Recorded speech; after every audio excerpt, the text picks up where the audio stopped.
Waited for your 3, 2, 1, Shravani. Hey, Bhaskar. Hey, Kevin. Hi, Vaishali. Hi, Aruni. Hey, Simran. So, Simran, you're ready, right? Awesome presentation it's going to be today. So, every time I say awesome presentation, people get scared. Can you say something? I just want to make sure your audio is working. I'm fine. Are you able to hear me? Yeah. Okay. Awesome. Hey, Kranti. Hi, Garima. Hi, Lukman. Let's get some more cameras on before we can get the event going.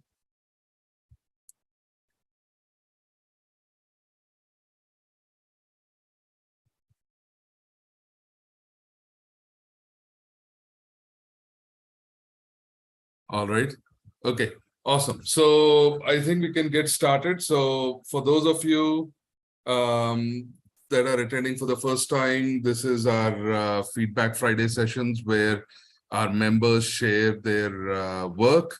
We usually have a fairly robust kind of a discussion. So it's about 15 to 20 minutes of presentation, and then another 15 to 20 minutes of talk of question and answers by all of you, and then followed by about 15 to 20 minutes of comments from me. So we're going to follow that system again. Today we have Simran, who's going to be talking about his experience redesigning virtual meeting software. And I personally am also really excited because I don't know what to expect. So this is going to be super fun. And for those of you that are signing up on YouTube, please do share and subscribe to the channel so you get access to these kinds of videos as and when they get published. So go ahead, Simran, all yours. If you could just very quickly introduce yourself and present, that would be awesome. Okay. So hi, everyone. Good evening. Thank you for being here. And so for those of you who don't know me, my name is Simran. I used to be a motion designer with Zoho, and I've been doing motion design for the last 6 years. And then suddenly this calling for UX design started. So I had enrolled in a bunch of courses on Coursera and Udemy and stuff, but none of them really had that, had any ability. It was very meaningless and stuff. And then I discovered College through a Facebook event, and I attended, and I've been with them ever since. And I decided to jump in and polish my skills and learn the Pragmatic UX program, which was something that I had learned through the intensive UX course that College had offered. So what I'm going to be presenting is an assignment that was an exam task that I had gotten, and it was for a meeting application. And I had followed a process that I had learned, which is the Pragmatic UX process, and I'm going to be demoing that. So I'm just going to start sharing my screen. Are you guys able to see my screen? Hello? Yes. Yes. Okay, awesome. I'm not able to see anyone. Okay, yeah. So the goal of my presentation is to showcase what I've learned through the Pragmatic UX process, and hopefully you'll find this useful and informative. And the second goal I have is to get practice in communicating my thought process behind my decisions. So here's my presentation. It is how I helped Quick Meet, which is a fictional meeting platform, their attendees by designing a distraction-free meeting experience.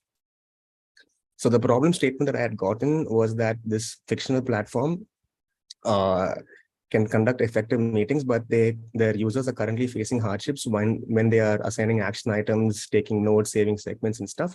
So I had to design an effective experience that would allow a user to quickly perform the above actions while they are conducting a meeting without being distracted. So the scope for this entire meeting was, for this entire assignment was to make notes, save important segments of the meeting, create action items, and assign action items to relevant people, a repository in which you can access different parts of the meeting. And for a particular meeting, you can access, edit, and manage, perform various actions, recording and transcript, all notes that they had taken, and track all action items assigned to different people. So the first step was to identify the user. because ideally there will be someone who's using this. So the first step is to identify user, and the best way of doing that is to build a persona, which is sort of like this fictional character who aligns with your user group. So a user persona helps you identify the ideal user, understand the needs and core problems, and in order to design effective solutions, have business opportunities, and identify edge cases. So I had identified 3 personas: a host, an active attendee, and a passive attendee. And our goal again is to quickly perform actions without being distracted. So each of these various personas have their own set of unique needs and respective core problems. So after identifying these, I had identified the different experiences that I'll be covering. So it is the creating a meeting experience, joining a meeting experience, inviting attendees, attending the meeting experience, distraction-free note-taking, easy and effective task managing, and task assigning. So the experiences that I'll be covering in this presentation are these 3, which is the attending the meeting, the note-taking, and the task assigning experience. So the second step is to come up with a scenario map. So scenario map helps you identify what users want, what the users wants and needs, and build appropriate mini stories as to how they would perform these actions. And each scenario is associated with a metric that is then prioritized based on various circumstances. So the scenarios that I had identified that was aligning with the meeting experience that I'm going to be demonstrating was to add a note. This was the scenario, and the metric was to reduce their effort. Saving segments, this was the scenario, and the metric was speed. And creating a task, this was the scenario, and the metric was ease of use. And the third step was to build a workflow. So workflow is a smoothly built linear sequence of steps to help a user reach their goal based on the metric from the scenario map and the heuristic ideation. And there are many ways a user can reach their goal, and each path is built by designing a workflow. Now, after completing the workflow, I'm able to identify how many screens and pop-ups are required so that developers can start working. And this is a huge advantage because usually what happens is once the design is done, then it goes into development. But here, these things can happen parallelly. So this is an example of a workflow. So the logic behind it is the screen name and the primary CTA that is performed in that particular screen. So here it is for creating a task. So the scenario is mentioned over here, and it is for the 4th screen, which is the ongoing meeting screen. And I got a description of all the content that will go into that screen. So to create you go to create a task, a pop-up will come, assign a task. And then another way of doing it is to go to the attendee section, click on search for the attendee, assign the task, and then save the task.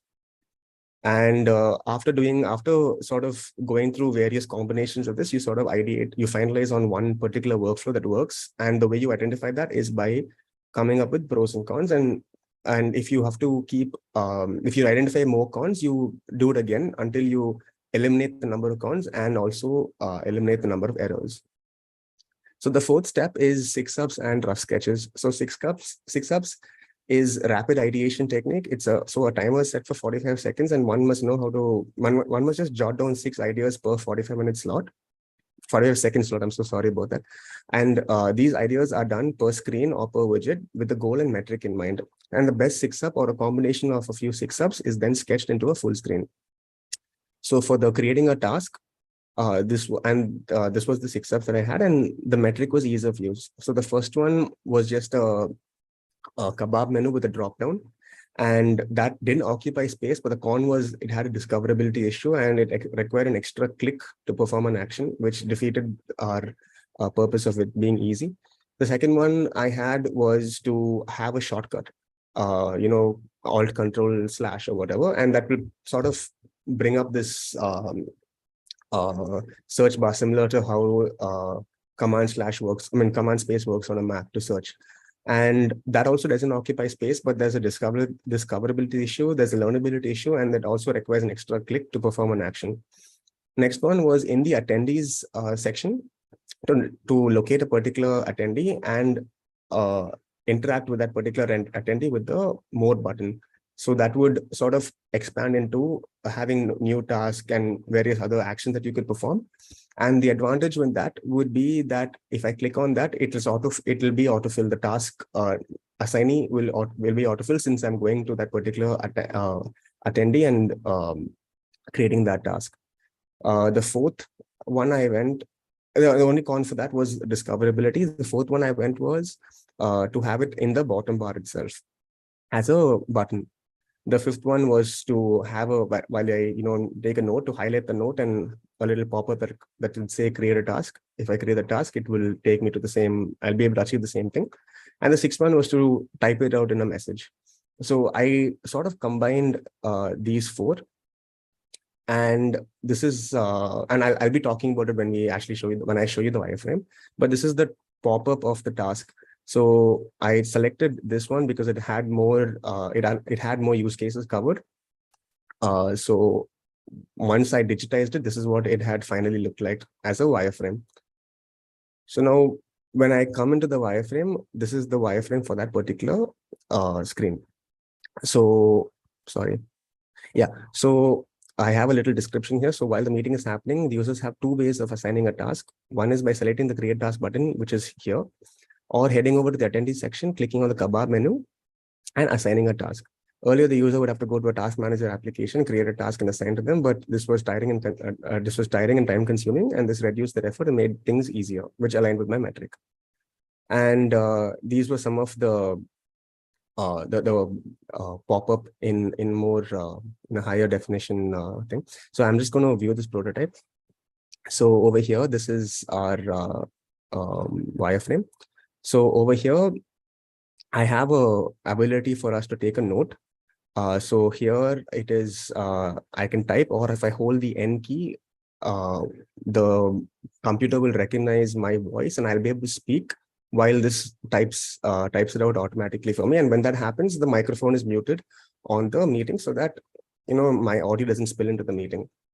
And so now I'm just going to click on do the task assigning. So if I click on create task, the task pop-up comes and I will assign this task to somebody and then set a due date, time, etc., add tags, create subtasks, and then go ahead and create the task. Another way of doing this, as I mentioned, was to go to the attendee section, click on that particular attendee, and then click on assign task. So what basically happens here is I bypass this step. So the minute I click on assign task, this particular name is already filled in here. The prototype was a little it wasn't working, so I'm sorry if I'm not able to show you that experience. So another feature that I have here is to add attendees to stay back. So this is option called stay back. So if, let's say in a meeting, you would like 2 or 3 attendees to stay back after for a further discussion. So you click on stay back and you do this a few times with a few attendees. It's not going to be more than like 2 or 3. And then you end the meeting for everyone. So once you end the meeting, I got a message to prevent me from making an error in case I accidentally cut the call, and ask me if I'm sure if I want to end this meeting for all except for these 3. And who are these 3? It is the 3 that I had selected, and I'm able to identify them by hovering over them, and I get their name. And I say yes. And now, sorry. And now the attendees that I have asked to stay back are here, and I have my further discussion with them, and then I end the meeting for everyone. So now, after this, we go back to the main screen where the meeting is ended. I can view the transcript, but that's beyond our scope. So I'm going back to our presentation. And I mentioned the workflows that I'm able to identify the number of screens. So here's a little inventory. After doing these workflows per experience, we arrived at 8 screens and 9 pop-ups. Now it goes into visual design. So the first thing you do when you do visual design is to take a wireframe or a unique screen and identify visual challenges with goals in mind. So the screen goal is to host or attend the meeting, and my goal was to make it easier for users to take notes, save segments without being distracted from the meeting. And the user goal was to pay attention to what is being said, take notes without being distracted, save important segments of the meeting, and assign tasks to various attendees. And the visual challenge is, how do I direct users' attention to all the actions that they can perform? And how do I introduce shortcuts and how to introduce or how to ensure a distraction-free environment while taking notes. So the first thing I had to do was to build a mood board, sort of set the tone of this particular visual experience. So I had come up with a tagline for this particular fictional platform and also a brief, which was that this is your all-in-one trusted, reliable, distraction-free meeting manager that has everything you need. And the team that I went with was engaged. And from there, the concept that I had developed was user-friendly and easy to use under usability, and professional and focused under look and feel. So based on a lot of searching, digging, etc., these were the colors that I had arrived at, the typography and the shapes and sort of some examples of the colors in as buttons and stuff. And then we identified images. So I asked myself, what makes something user-friendly? And it should feel like a companion, and it should feel like it should, it should be familiar with reduced cognitive load. So I've got the Alexa that feels like a companion, and this blind man that's got a dog walking him, so he can, be worry-free. And like that, all these images are taken based on the, the themes that I have selected. And I'm not going to go into too much of this detail, but the reason I did this is to sort of get a feel of how this product what the product should communicate visually. So now we go back to our visual challenges. I already covered this. So now this is the first variation. So the user goal is to pay attention to what's being said, take notes without distraction, save important segments of the meeting, and assign tasks to various attendees. So the pro here in this particular experience is that users don't have to click to discover many things. Everything is just available right in front. User has a fixed long distraction designated space for taking notes over here. And the user can hover over the attendee section and move through the carousel over here to look at various attendees. And user has an accelerated take notes, which is that hold N feature that I spoke about in the wireframe. The cons for this is that this is a recipe for distraction, because I'm able to see too many things. I'm able to get distracted by a lot of things, and my note-taking experience is going to go out the window right here. So based on these cons, I had refined them by coming up with this visual. And here things were neatly categorized on the right, actions were on the side, and everything was organized at the bottom. And in case a new features come at the bottom, it won't be difficult. The size of the note tab is reduced to give more space over here. And user has options to switch between presenter and attendees view over here. The con was it was too heavy for the eyes, and the bottom actions were taking too much of space. So I thought, let's go with dark mode. And dark mode enhanced focus. Users were notified about the number of chats that they had, and a few of the pros are here. But the only problem was it defeated the purpose of the note-taking thing, because statistically speaking, people like taking notes with the white background with dark text on it. So I had to scrap this idea as well. So I went with something like this, with this little widget to expand my notes, so I can reduce my screen real estate for the meeting and give more screen real estate for the note.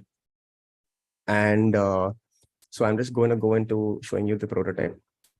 So this is the screen of the meetings that I'm hosting and meetings that I'm attending. So now I've been invited to this particular meeting. So I will join this meeting. And now I mentioned about this note-taking feature, right? So in order for the note-taking feature to work well, the AI, that is Dan in our case, has to familiarize itself with my voice and the way I pronounce words and stuff. So there's a little welcome message that asks me, have you met Dan? And if I don't want it, I can go ahead and skip it, but I'd like to interact with this AI. So Dan is going to help me take notes a lot better and faster. So all I have to do is speak and he'll type out for you. Shall we train him? So all I have to do is speak 3 sentences and so that he can understand me better. I said, yeah, train. So the first thing I have to say is, hello, Dan, I'm Simran. And then try saying France has the Eiffel Tower.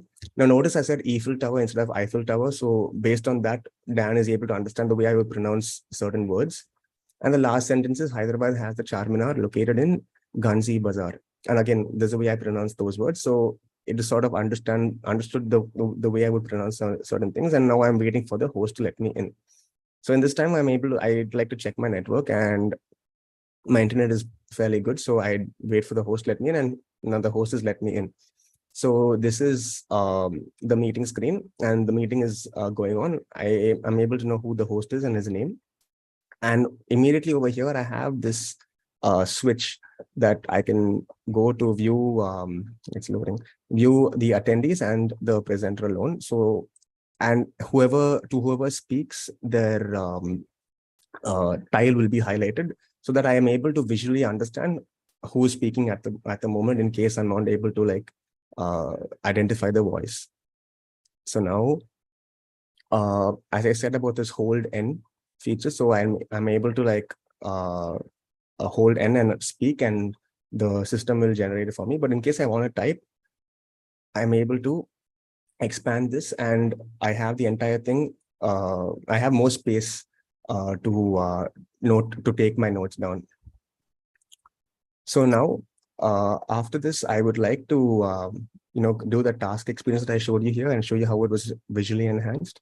So new task title, I have a little icon on the side, and I'm able to enter the task title, assign it to a particular user. And if I don't want I don't want this particular user, I can hover over it and dismiss that particular user.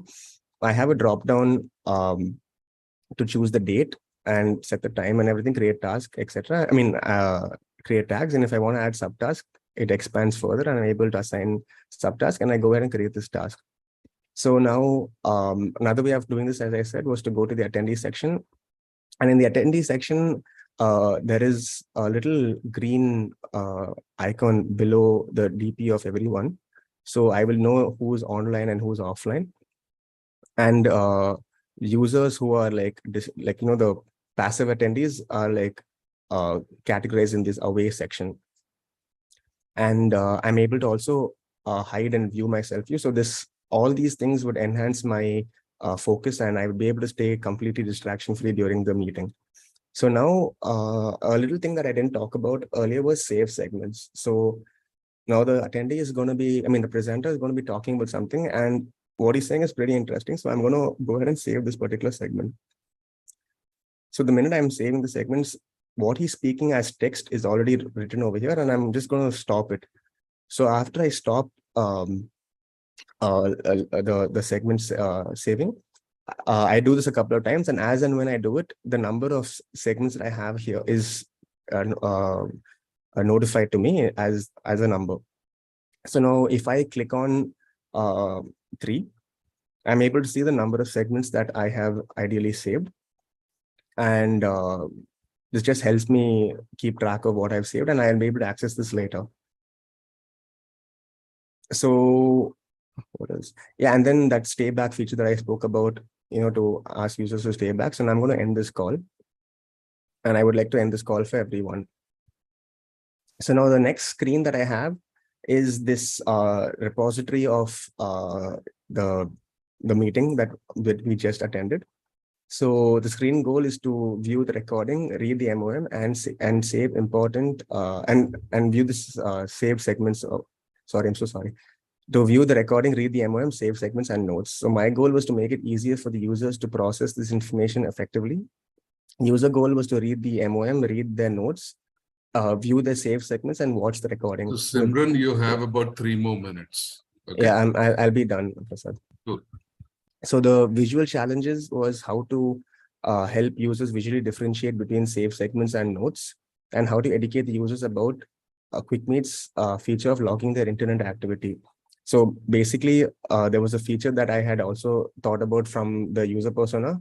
In case, let's say the internet is not working and I miss those segments, I'll have to probably go through the recording and catch up. So this is the visualization that I had done. So on the left, you have the MOM. And then on the right, in the middle, I have the notes that I had taken. And over here, I had the save segments that I had made. And there's this parts that you had missed. So these are the parts that I had missed during the meeting due to my faulty internet. Now, in the case that I don't have any save segments or anything, there is a empty state that says that I did everything looks good, and for parts I don't, parts that I miss, it says, you're all caught up. So now coming back to our presentation, why did I follow this process? It helped me systematically think about multiple ways of solving this problem, not get distracted by designing features in Figma, and identify the right features to solve the problem, because this is not, the feature already exists in the real world. Not think about screens, but solutions. And after solving a problem, accurately estimate how many screens, how many pop-ups and features and other technical components are required so developers can be informed. And following this process accelerated my work. This entire thing took about 112 hours, which is 4 weeks and 4 hours per day. And what I've shown you is just one particular experience. And I would like to thank my instructors through the entire process who have guided me, and in both professionally and personally and stuff. And with that, I am done. Thank you for watching and listening.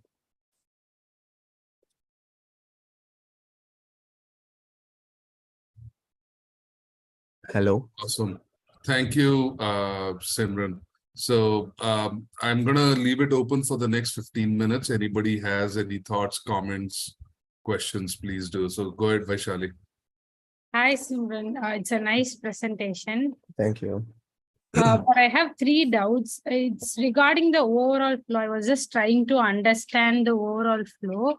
Yeah.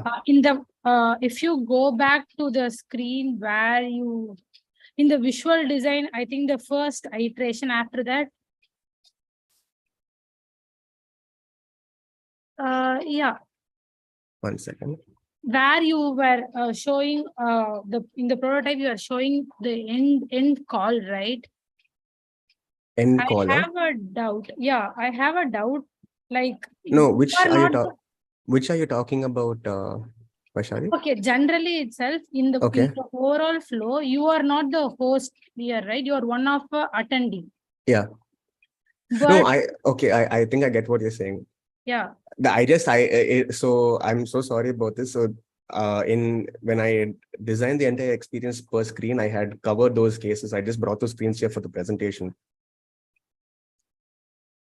Okay. So the end call is only something that the host would be able to do. Yeah. Yeah. For us, it will be leave, right? Yeah. Yeah. Okay. That's what I got confused. Okay. And one more thing, which it's not a problem, but as a user, if I have to use for each of the video screen, you have given 12 icons in the bottom, which does 12 things. I think if there is any way where you can prioritize and reduce it to a lesser more, or it is kind of overwhelming. Which one, Vaishali? I'm going to head over to that screen. Yeah. Which part are you talking about? Yeah. So here itself in the bottom, at least in this, it's organized, right? There are 1, 3, and there are 4 here. So I'm sure in this considerably add task is of higher priority when compared to the emojis to send a emoticon, I guess. Reaction, when compared to this add task would be of higher priority. It's my perspective, but yeah, I'm saying that there are 12 icons. If there is any way where you can prioritize it and do something about it. So in the earlier iterations, I had all of these 12 together here, and that was pretty overwhelming. So I thought I'd divide this based on, have some sense of grouping. So over here, these are related to things that I can do, like a react, raise hands, and turn on subtitles. These are things particularly with the video and me and the video, like turn off my microphone, video on or off, share screen and stuff. Okay. And then the action items are on the right hand side. So most people would be using these. Okay. The second priority would be these, and here's only people who have admin rights would be there. So the thing is, to create a task and stuff, it wouldn't be there for probably everyone, depending on the settings that a person would enable when they create the meeting. And create a note. Once you click this, it automatically opens to this particular tab. So this is accessible to everyone. Okay, I had one more doubt, which is regarding the saved segments. Yeah. You mentioned that once you click, like, for example, in So this I just video, want to jump in. I just have one comment to add. I actually share Vaishali's question about all the icons, and I'm still not satisfied. We can talk towards the end. But go Okay. ahead. even I am not satisfied, but I saw there are many people who have raised their hands. So I just want to ask the doubt to understand it. For save segment, for example, if in the video is playing in 4 minutes 20 seconds or something, if I click on save segment, it will start saving from that point. Am No, I yeah. right? So this is something that I should have mentioned. It saves it goes back 10 seconds and then starts from there, or the last sentence and starts from there. It doesn't just save it as I start. Because Okay. And how to end the save? Like how to stop it? just click on it again. It creates turns into a red, right? When it's recording, it is turned It to turns into like red, it's saving. and And then if you okay. click on it again, I'll be able to stop. Okay. Like I think this might also be a confusion for a few users.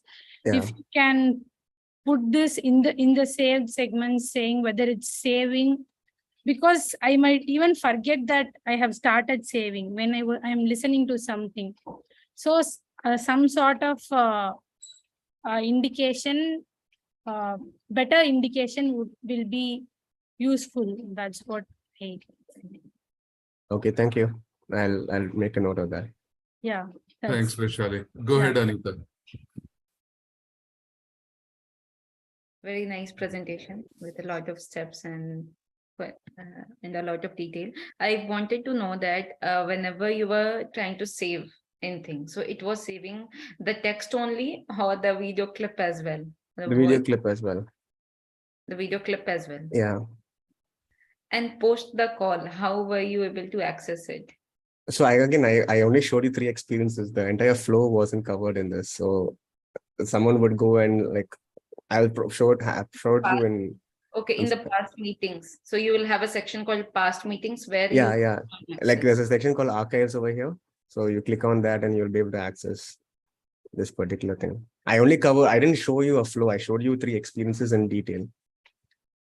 And that MOM, the other question is about the MOM that you had shown, that was self-created by the AI, and everyone was given that. No, that's also a setup. I mean, it was a bit of both. Again, that's an experience that I didn't talk about. Yeah, but yeah.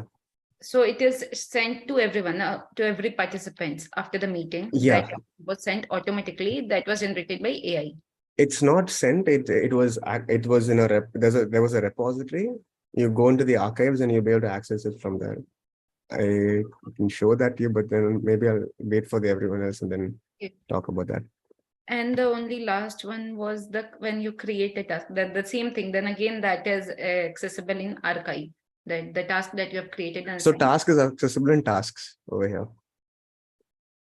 But this is the live call. I'm talking once the call ends. So the thing is, wait, let me just go there. So, okay, you don't. No, so over here, right? This is my meetings. Mm-hmm. And wait, can you see the top tabs? Are they visible to you? There's something, but yeah, it is hidden by the tab. Okay, wait.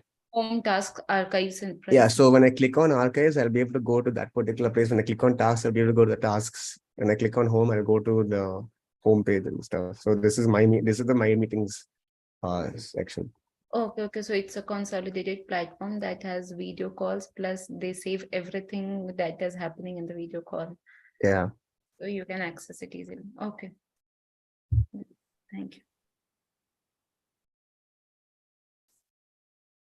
Hello.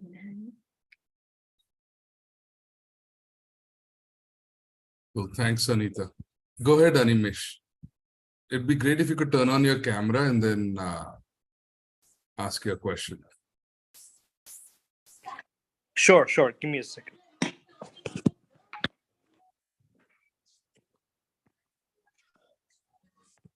Hi, Simran. First of all, great presentation, bro. Thank you. So I have few questions that I want to ask, and definitely I learned something out of it today. Okay, and out of that, my question to you is, first of all, talking about the personas, you have mentioned about personas as active and passive personas. Yeah, I'll go there. So eventually, Prasad sir, this is a question to you too. Eventually, I have started realizing that people, they have stopped updating personas. They just want to know the users. Okay, and they have just mentioned their characters as in what way they are coming up with the problems, and they're listing down the problems. So over here you have mentioned the active personas, the passive personas. So what do you mean by those? So, what's that, Prasad, you want to answer it or should I? No, I think you did the work. You can Okay. answer it, and then there's probably a meta level question that Animesh has that I can address later. Okay. Animesh? Yeah. Yeah. So your question is, how did I get this data? Is it? Correct. No, I mean, my question is, what do you mean by active and passive persona? What do you mean by that? So the thing is, so when you do, when I did some basic user research on the secondary research, I had identified the number of people who are on a meeting. And the attendees in the meeting are basically ones who have the cameras on and engaged, and some who have the cameras off and disengaged. And I'm pretty sure even if you look at the people in our call right now, there are people who are not actively on this. They're probably having it passive in the background, and they are busy with whatever they are doing. And then there are users like you who are actively engaging with me and having a conversation. And then other people who are just actively listening to what you and I are speaking about, right? All so right. that was Okay. how, yeah. So they're like dormant users and some are active users. Yeah. I know. So active, the way I had categorized active and passive is the video presence and their attentiveness to the meeting. So I'll just head over to that join meeting screen. 1 second. So see over here. So when I create a meeting, that's an experience that I didn't talk about because it was out of our scope. But when I create a meeting, I have the option to make videos mandatory or optional. So this video that I had here was an optional meeting. Okay. But this meeting, on the other hand, was a mandatory meeting, right? So that is how I had drawn the difference between these two. Got it. Yeah, did I answer your question? Yeah. Thank you so much. Prasad, you Okay, have so something what for was your Prasad? question to me, Animesh? The second question was, nowadays people are coming up with less personas and defining their problems more than just defining their personas. So when we define personas, we talk about the name, the person, and the details about that person. So nowadays, I have started feeling that not many people, they go ahead and mention about them. They just mention about the problems and the characters, what kind of characters they possess, and based on that, what kind of problems they are facing. So it becomes really easy, and they don't want to put persona as a another slide. So why is this happening? And I feel that this is happening for good. I feel it, but is it important to show persona? Yeah, so really good question. And it's something that, Simran, if you could show the persona itself, that will be good. Can I Because go if to you the read sheet? the persona, yeah, so if you could zoom into the persona. Or could I go to the sheet, Prasad? Because that has everything in full detail. Sure, go for it. 1 second.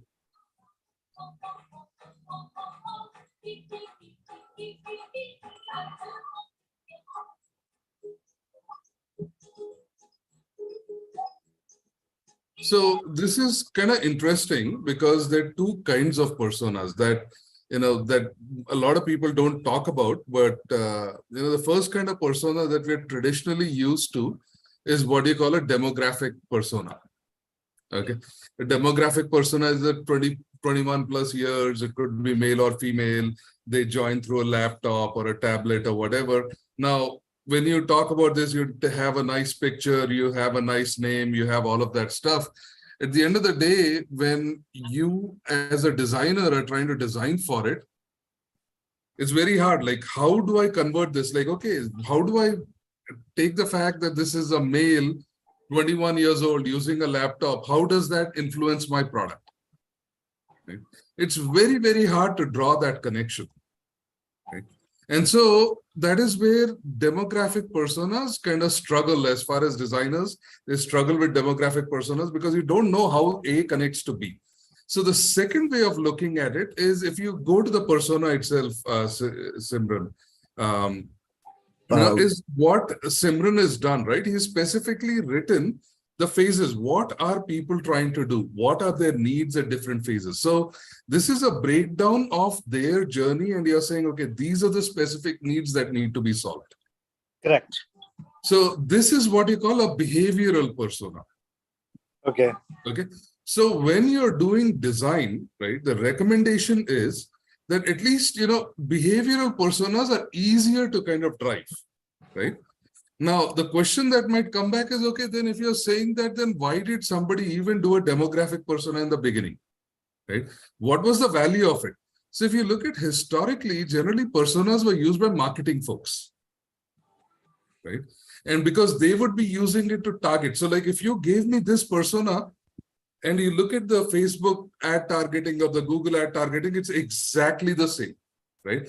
What is the age? What is the profession? What are the interests and all that? And then Google, those guys will target it, right? Yeah. So now when you think about it, it's like, okay, so then the third argument that will come is, okay, so I understand, demographic personas are really used for marketing, whereas the behavioral personas are used for design.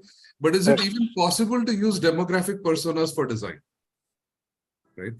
The answer is yes, right? So for people that can, if you can read between the lines and look at the demographic persona, given enough context and enough meat, demographic personas can be very, very valuable strategic design assets. Mm-hmm. Okay. Behavioral personas tend to be more tactical design assets. Okay. So immediately, what do I need to do? What do I need to ship? You read the behavioral stuff, you'll be able to ship it. Okay. But if you're saying like, okay, I understand I'm shipping it, but what do I need to do to create a revolutionary product? That's when you look at a demographic persona, because it's giving you insights way deeper and way more broader than a behavioral persona would give you. Got it.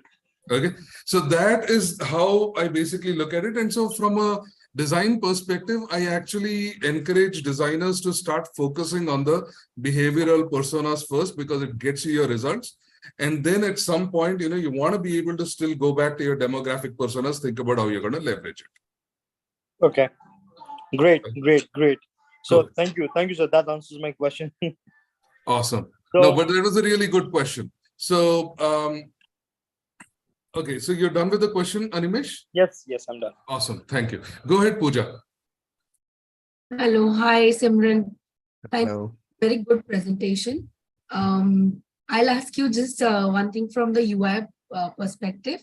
Okay. What is the font size and the icon size you are using? Because I just felt that it is little hard to read or to, get to know the icons.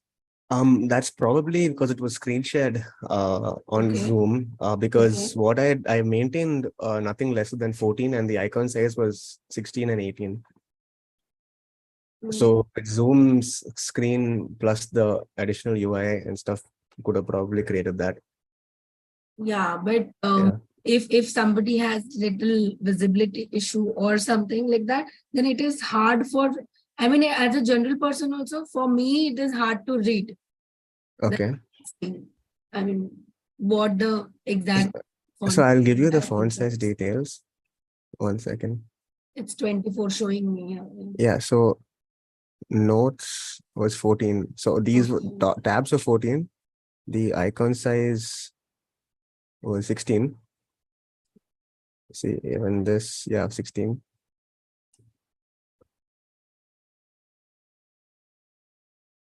Okay.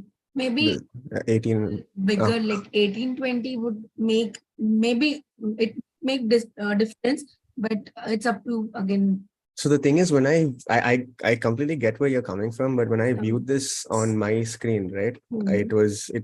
I was able to easily see it. So even Kevin has complained about it a couple of times Okay. about the size, but then when he sees the present he has access to the document, then it's he's able to identify things. Okay. And Yeah, Kevin is the about, one below you, by the way. Just okay. letting you know. Yeah. I just felt one thing that I felt the whole screen is little overwhelming. Like more stuff is happening. Like, little distraction is still there. Maybe there are many icons and many things are happening around the screen. Okay. I feel it might be little distracting. You can just tell me or correct me if I'm wrong, or maybe I'm missing out some pointers. You can just, Could you elaborate a little more on that distracting thing that you're talking about? like, there are more icons below and Okay. distracted also. So exactly, it might make a thing that I might need to search where I have to do this, where I have to create the task, or where I have to go and share my screen or something like that between the meeting. It might be a little difficult. I think Pooja is saying something very similar to what Vaishali was saying, and which, Yeah. So there's too there many is, icons down below. yeah. And so is that what you're saying, Pooja? Yes, and even the Yeah. navbar text is little difficult. Got it. Let's see. You can still see and work on that. So I do agree there is that learnability component that comes here, but it's once that behavior is understood, right, then the grouping is sort of registered. And that's the way that's the reason I didn't go with the other option. I had this variation first. Okay. It's in dark. Are you able to can you see? Yeah, I can see So I that. have all the icons just basically over here on at the bottom, all clustered together. But then that was a little off-putting, so I put it this way. But maybe I can probably iterate on this a we little can further even and think something more yeah, on that. Yeah, maybe. yeah. Yeah. Thank you, Simran. Thank you. Yes, Go Kevin. ahead, Kevin. Yeah, actually, Simran, I have a doubt on the flow level. So whenever you end this meeting, Yeah. so you're directly taking me to the tool management where I can make notes. No, I didn't. This is not about the flow. I just deep dived into experiences. This No, but if wasn't I the end the flow. meeting, I'm sorry. if I end the meeting, Yeah. there is a page, right? Are you talking about? Okay, you're talking about this thing. The meeting has ended. Yeah. If you Yeah. end the meeting, you Yeah. take me to a page where I can access all the previous resources of the meeting. No, that I just built this for this presentation. It actually, if I go into the 1 second. No, there where I can access the recording and I can see, I can make MOM and all. Yeah, page, so right? those were different experiences that I spoke about. None of these were connected. Okay. Is that your question about it being connected? No, I get it now. Thank you. Okay. Yes, Pascal. Mohan. Wow. Okay. So Mohan, we have to cut you off at that point because we are already running a little bit late. Is it okay if I, cut you, Mohan and Krati off? Good. Go ahead, Bhaskar. You're the last question and then I'll jump in after that. Yeah, so Simran, I have two things to point out. So first, you started with a slide where you told that it is it's an effortless experience to look at, right? For taking notes, Okay. right? So when you talked about that solution, I'm not able to relate to that main thing, right? How is it easy kind of thing, which is because you have so many things in between, like different experiences you process. Yeah. We try to put a lot of things which deviated from the main thing kind of. No, so the Right. easy part I was talking about here was this accelerator, like to hold, and I would be able Exactly. to So once you talked about it, that slide, what you communicated in the first, the context is completely lost, is what I think. Which slide are you talking So about? can you go to the first slide, what you have done in the presentation? Which slide? Yeah, second slide. This one now. No. Second slide. Before slide. Before it. No. Not steps. The Just problem statement. before this. Yes. Okay.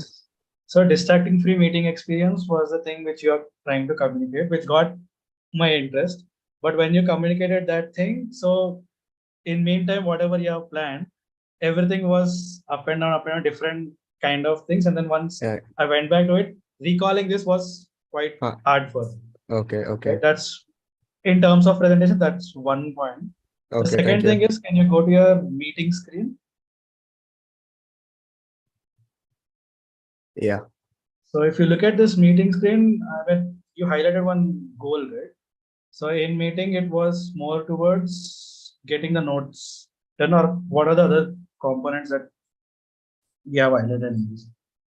Could you repeat that again in the meeting screen?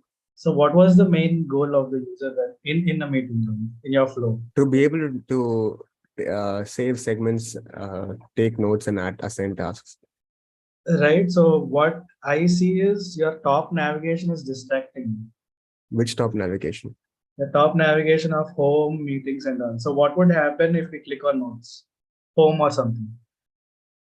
The thing will be like minimized.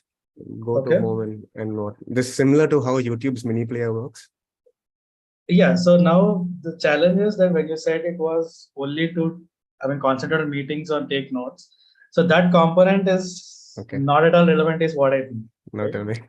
Because So he got you on that, Simran. I mean, I do agree. Because I actually, when I presented this earlier, I didn't have this, but then I thought maybe some flexibility in case, let's say, in a meeting, there's a use case where I'm trying to recall what task I had assigned for a particular meeting, or if I've assigned something, I would be able to quickly go there and do it. Exactly. But right now, if you are on a meeting, you are opening a separate tab altogether, not in that specific application. No, this is an application. This is not a website. So no, I understand. So you have an application. Now you join a meeting. Are you changing the application screen, or you're navigating to a separate tab? Separate window. I didn't get that. Are you changing the application screen? No. So let's say we have Zoom. Yeah. Zoom is an application which has a window in any of the platform. Okay. Now you join a meeting, you'll be opening a separate window, not in the same thing, right? Yeah. Right. So is that the same mental model, or it's a different thing? This is a native app, dude. So like, there's no new tab. No, Zoom also has the same experience, right? So it's a native tab, native application. Okay. So you have that thing, right? Join meeting and all those 4 things on a Zoom when you Yeah.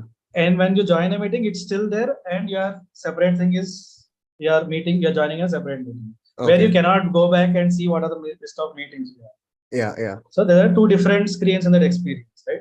Yeah. So what you did is you merged into it, and then you made this one. Yeah. Right. So the second thing, third thing, what I would point out is, can you zoom into your iconography of it, chat and attendees? Right. So here you have been using line icons, whereas the side you are using fill icon. Yeah. What was the rationale behind it? I'll take you to my presentation. This is something I covered in the capstone thing. So basically, when this was, I'll just head over there. Where's that? 1 second.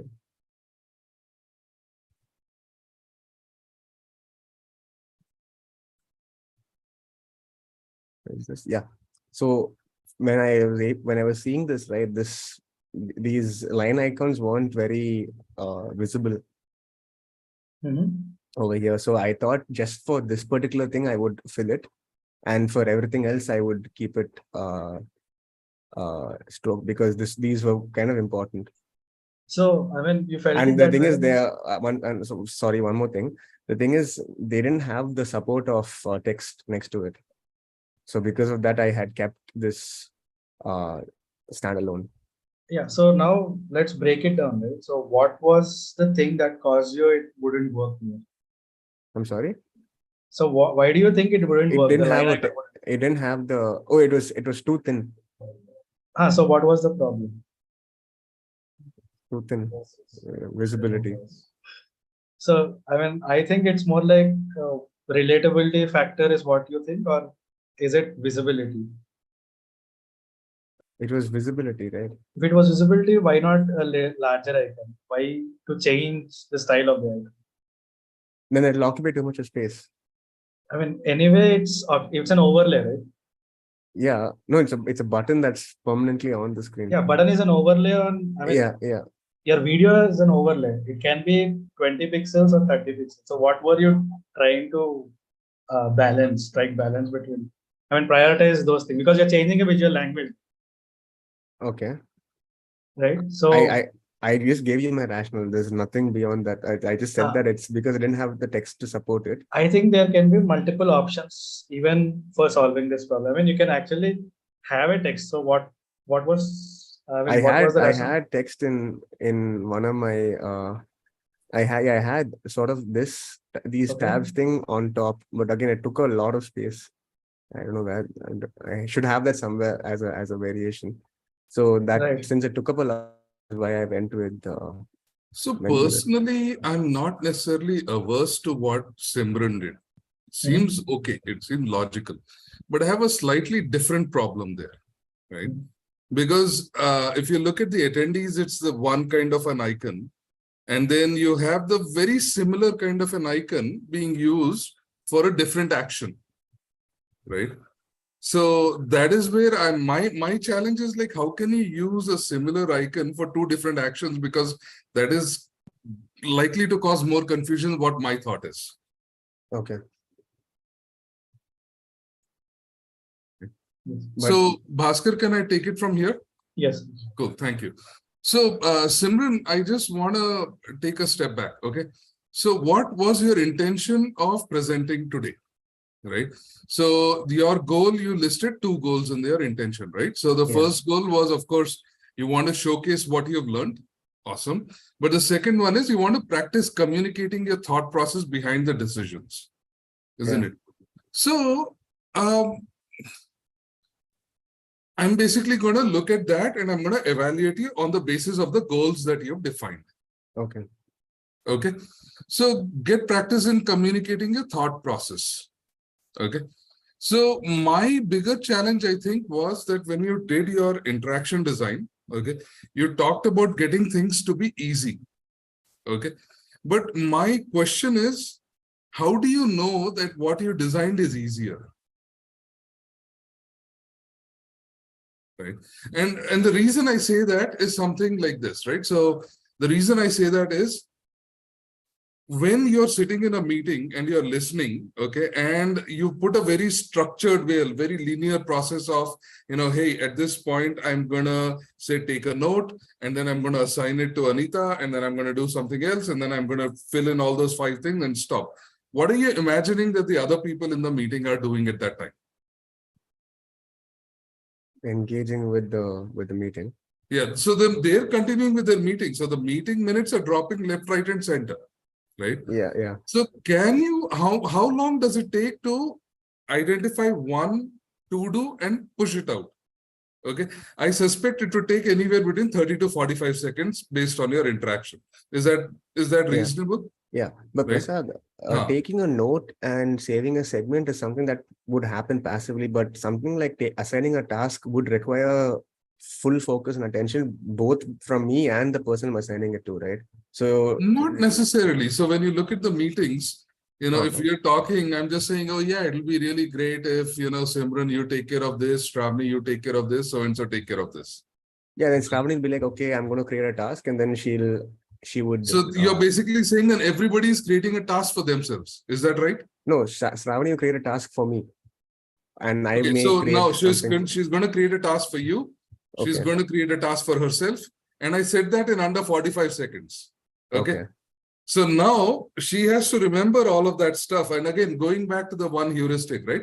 Recognition rather than recall. Yeah. So here Shravani has to remember all of that stuff. And then she has to systematically write out all 3 and hope that my conversation has not moved on forward so that, there's no new task has been given. Right? So the speed at which verbal communication happens is obviously way faster than for somebody to type down, right? So my bigger challenge is that, is like, how did that correlate, right? How did you take? So my advice would have been that this would have been a very simple experiment. Okay. Okay. What you'd have done is take a recording of a class. Okay. Or take a recording where somebody is talking, and then you ask somebody, okay, like quickly, take the stopwatch and say, now quickly write down all your minutes of meeting. Okay. If you'd had 5 or 6 of your friends do it, you would have actually realized the challenges there. Yeah. Okay. And what I would have actually preferred as part of this game was if you would have made the note taking asynchronous. Okay. So what that means is, it was, I think, an absolute genius move on your side, where you said, take a note, just record. That's genius, because you're just taking it, you're recording that one component, and you have a snippet on the side, right? So why not convert that into a task at a later point asynchronously? Yeah, that is something that is there, Prasad. It was something I covered in my 6 ups. I didn't cover it in our presentation, but if you see from a note, when I highlighted it, creates that. That's something that I'll have to demonstrate while I type out a note and then from there select something. So yeah, but my point is, you did that in the 6 hours, but you didn't really appreciate the idea enough to execute on it, right? No, I didn't appreciate the idea in terms of presenting it here, because it would be very complicated within the time that we had. Yeah, but that's the whole point, is, the whole application that you're doing is very complicated in nature in itself. Okay. Right? There are so many things that are happening simultaneously, right? I mean, a lot of things are happening simultaneously, and somehow you're trying to create a linear explanation of something that is 5 or 6 things that are happening simultaneously. Yeah. Isn't it? Yeah. That is the crux of the problem that you're supposed to solve. Okay. Right?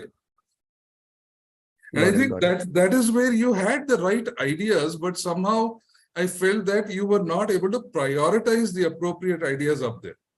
And I think that is one aspect. The second aspect, of course, is all the icons. Let's actually talk about all the icons that you have at the bottom of your presentation, right? At the bottom of your screen. Okay. Now, this is where, obviously on top, I would completely agree with what Bhaskar says. It's like YouTube is something that you're watching a recording afterwards. So even if you navigate away by mistake, you can always come back and continue on. Here, if you navigate away, you're out of the meeting and everybody's wondering what happened. So you don't want people to have the opportunity to navigate out and go into the archive or somewhere while the meeting is happening. Okay. Right? So that is obviously taken care. But now let's actually look at this. So you've got what, like 4 plus 6, 7. So you got about 11 icons down below. Right? So the question that Vaishali and I think, Pooja had was, it is just really overwhelming. Okay. So how do you simplify this? And I would completely agree, it's extremely overwhelming. It's just like there's so many icons that you have to do. Now, imagine this is what it is, right? So we are having a conversation now. You want to take a note, but at the same time, you want to raise your hand and ask a question. Okay. And at the same time, now you want to basically mute yourself because there's somebody in your room that's saying something. Now, how do you do it? How do you navigate across all of those? Okay. Yeah. Right. Or even if you want to send an icon across, like it's very hard to do it in that time, isn't it?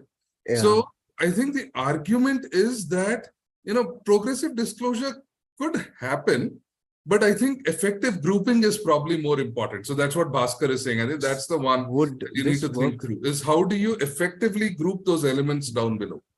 Okay. So Prasad, would this work better? Because everything is... But again, why did you do it in that order? Okay. Right. So there are a couple of ways that you can group it. Okay. So one way you can group it is, you can say, well, these are all the actions that tend to happen at the same time. Okay. That's one way you can group it. The other way you can group it is, well, actually, sending an emoji and taking a note are not related. Okay. These are all the related items that happen at the same time. Okay. That's the second way of grouping that you can do. Okay. The third way of grouping you're basically saying is urgency. Which one is more urgent, right? Which one is closer to your mouse? So in terms of urgency. Okay. So my question is, I'm assuming the first icon next to end call. And again, I'm curious why you put end call on the left-hand side. Why not Yeah. on the right-hand side? So originally I had it on the right-hand side, Ah. but then since a lot of action happens here, the likeliness of me clicking that would be high. So that's why I pushed it to the other side. Got it. Yeah. Got it. So why even put end call there? I mean, the question is then, okay, you put the end call there, but then right next to that is an emoji icon. Is that right? Reactions. So you want to give reactions. How important Yeah. is reactions for a meeting? Not very. So you can drop that, correct? Why would I drop it? Like over here also, for example, let's say someone says something and you react to clap hands and stuff like that. Why True, would I? But again, the reason why you would drop it is because you've got 11 icons down below, right? So you're somehow trying to prioritize your icons in some kind of order. Okay. But then if And- in case I want to react, what do I do for that? Well, that's a different issue, right? I mean, if your focus is on taking notes, right? But then there are other use cases that, I mean, taking notes is not the only reason why someone would be a part of this, right? That's just one case where someone would take notes. But then Okay. if they're a passive attendee, or if you're, let's say, an active attendee who just wants to watch the meeting and it's just a talk or something like that. Okay, so let's even take just this meeting, because you talked about this meeting, right? How Okay. many people use their emoji?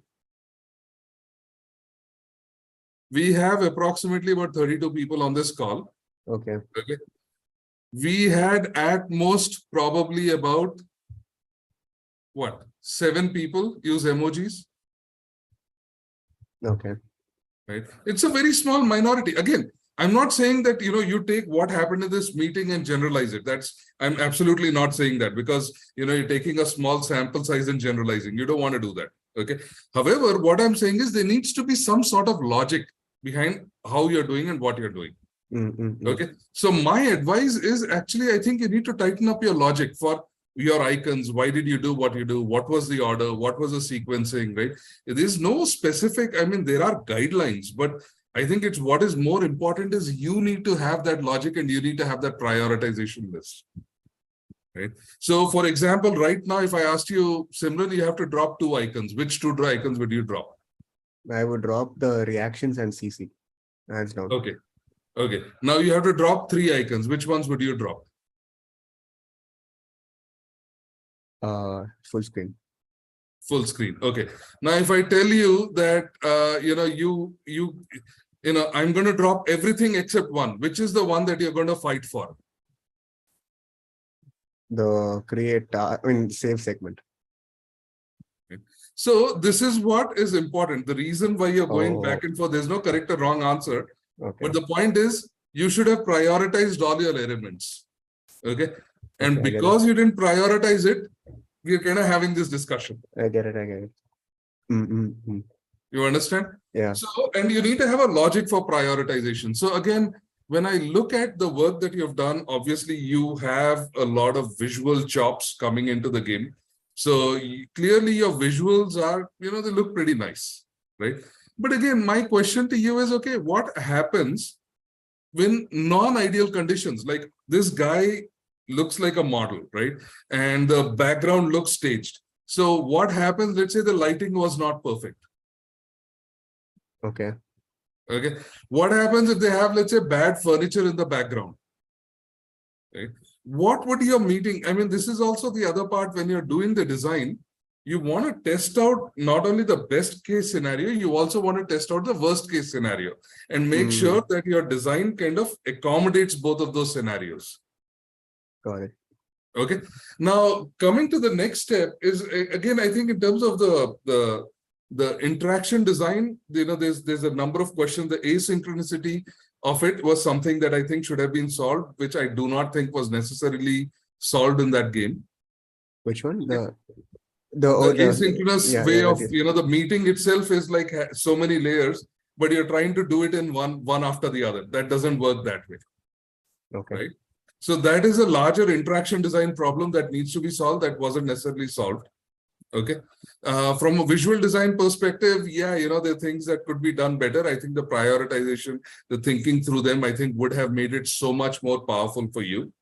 Okay.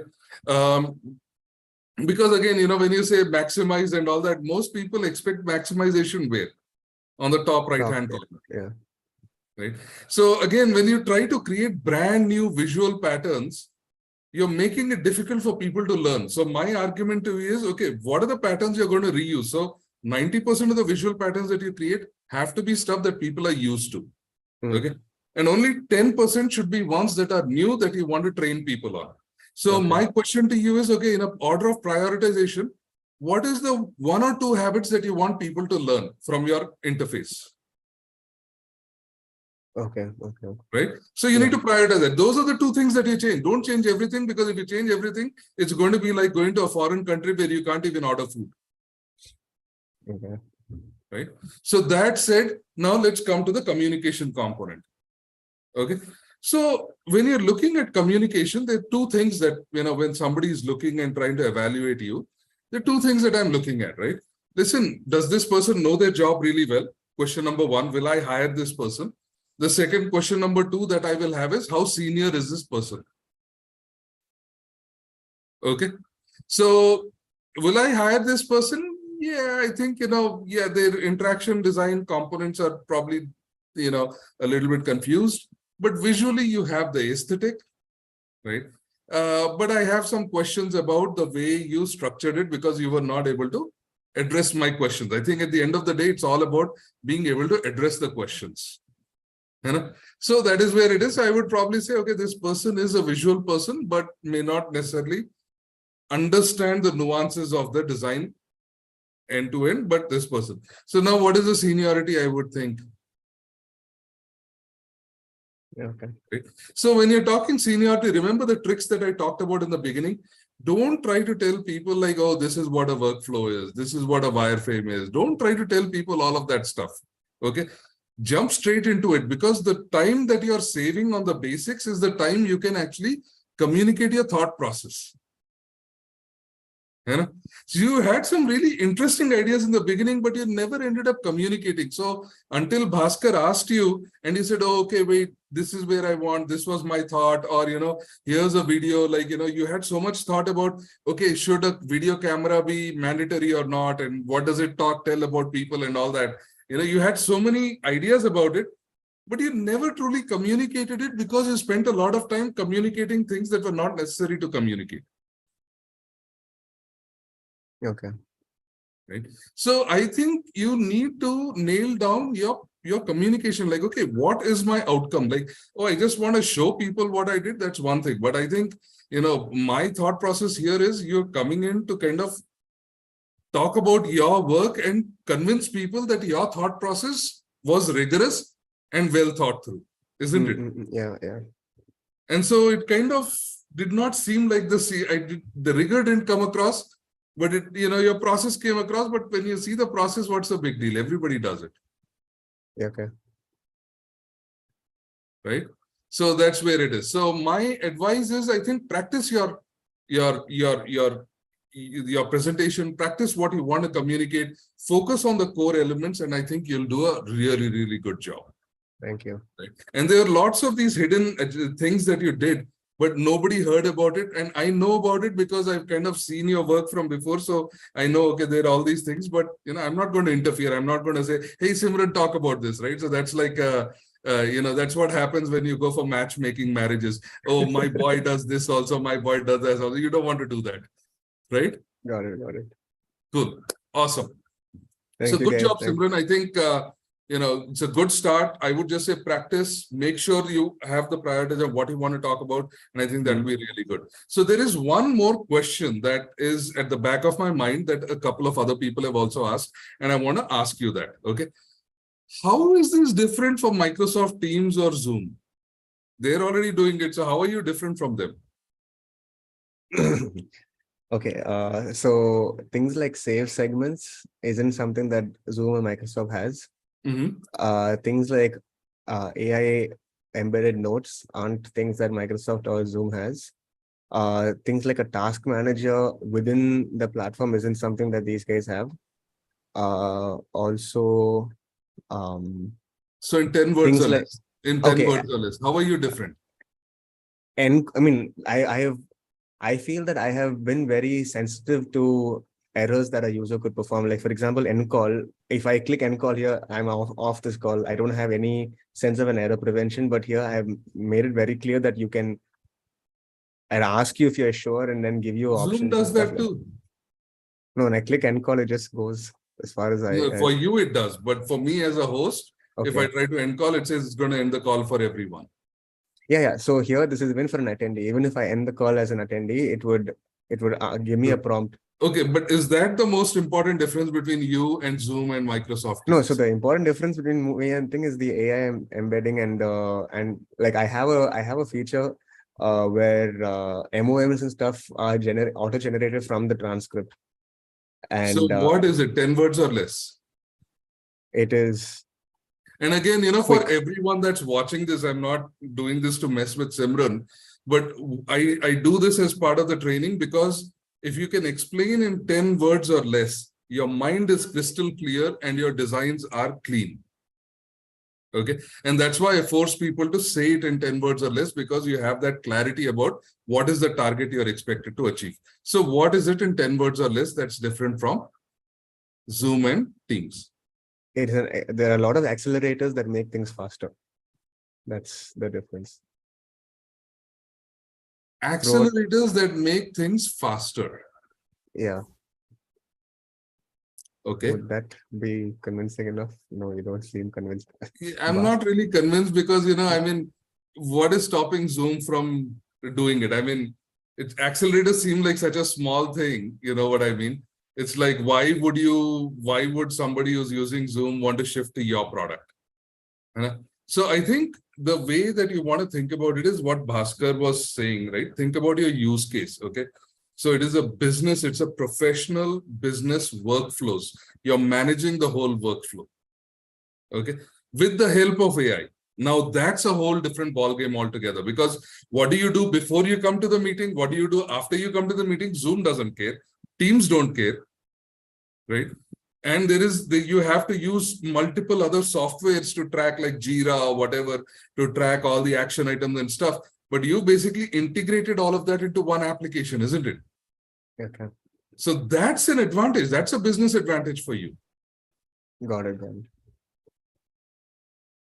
Right. So I would say it's a flexible, it's a business workflow management tool for professionals. It's not even a meeting tool with meetings included. That's what it is. But larger than that, it's a business workflow management. Is this what you're talking about? Now, this is an interesting one. So again, when you're saying it's a meeting manager, you're just managing meetings. How are you different from Zoom and Teams? Okay. Right? Okay, I get it. So the business problem you're actually solving is there's a meeting and there is stuff that's happening after that. You're using some software before that, you're using some software after that. Okay. Right? Yeah. And then, even the way you explained your graphics was like so underwhelming. I think you were like, okay, I just did something and I put these colors there. But really, what was the logic behind the colors? I mean, I guess because I spent a lot of time explaining all these things, I was like, okay, I'm running out of time. I need to talk about the experience. So I quickly just. Exactly. And I think that's the thing you need to remember challenge. Is your time is running out. You have a fixed amount of time and you have to get people to get convinced about what you've done, isn't it? So it's not about, okay, I mean, we do all our work and we want to talk about everything we've done. That's because it's our work. Yeah. But when you want to communicate the core items. Don't be attached to anything. You're just communicating what the core elements are. Leave everything else. If people are interested, they can come and talk about it. Got it. Okay. Cool. Thank you very much, Simran. Good stuff. Good job. Krati has got a question. You can raise her hand. You got a question, comment? Go ahead, Krati. Actually, I'm very curious to know about the AI thing that is now included in this. We'll have a one-on-one talk.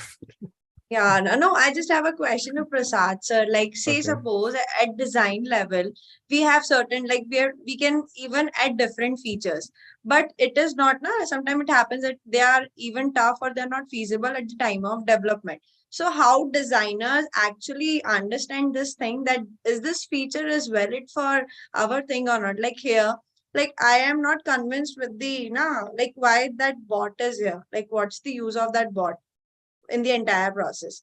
So like I just wanted to know, like adding any features or anything at the design level, how it is going to impact the development level. Thanks. So the thing is about that bot, right? That bot wasn't really an AI sort of a thing. That was just, okay, you've heard of speech to text, right?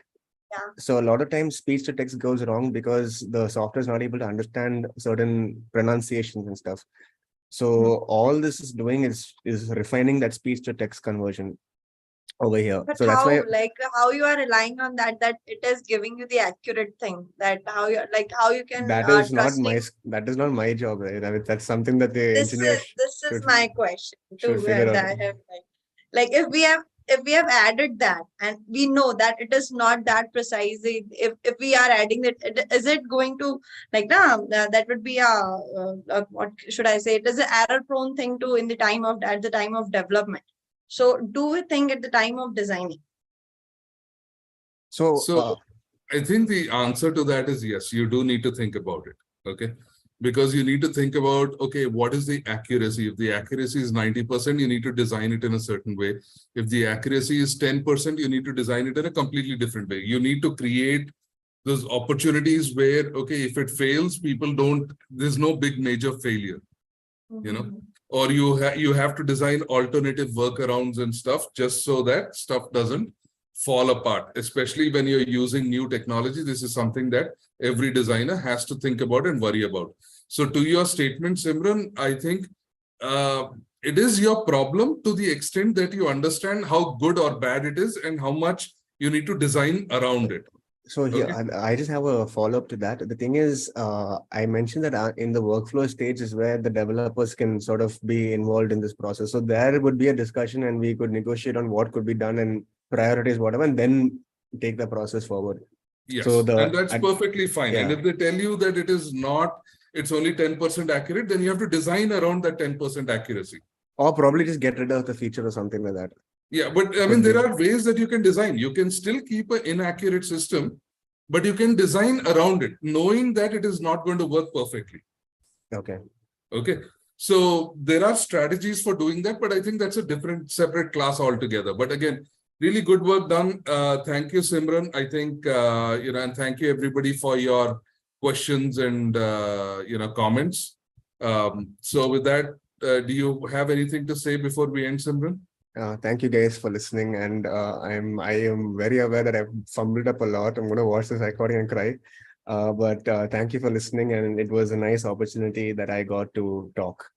So yeah. No, this is just learning opportunity, right? What they say is like when you sweat in peacetime, you don't bleed during war. So when you're going in for all your professional stuff, you're hopefully coming out perfectly fine. Yeah. Okay, cool. Chalo. Bye, guys.